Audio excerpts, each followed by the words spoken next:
করলেও এই সেতুটি পার হয়ে এই দুনিয়া থেকে বের হতে যাচ্ছিল, কিন্তু সেই সেতুর মধ্যে সেই সবুজ আত্মাগুলো ঘুমাচ্ছিল। যখন তারা সেতুটি পার হবে ঠিক তখনই সেই রাক্ষসটি আবারও তাদের পিছন পিছন চলে আসে এবং তাদের উপরে হামলা করতে যায়। তার ভয়ে গ্রিন স্নেক ও লিও দৌড়ে সেতুটি পারাতে থাকে।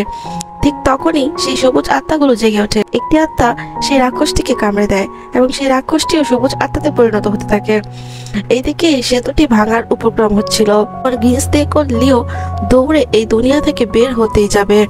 ঠিক তখনই সেই রাক্ষসটা লিওকে হাত ধরে টেনে নিচে নামিয়ে নিয়ে আসে এবং গ্রিন স্নেকও আবারও চলে আসে লিওকে বাঁচাতে। কিন্তু রাক্ষসটা সবুজ আত্মাতে পরিণত হওয়ার পরেও লিওকে ছাড়ছিল না এবং লিওকে সে কামড়ে দেয়।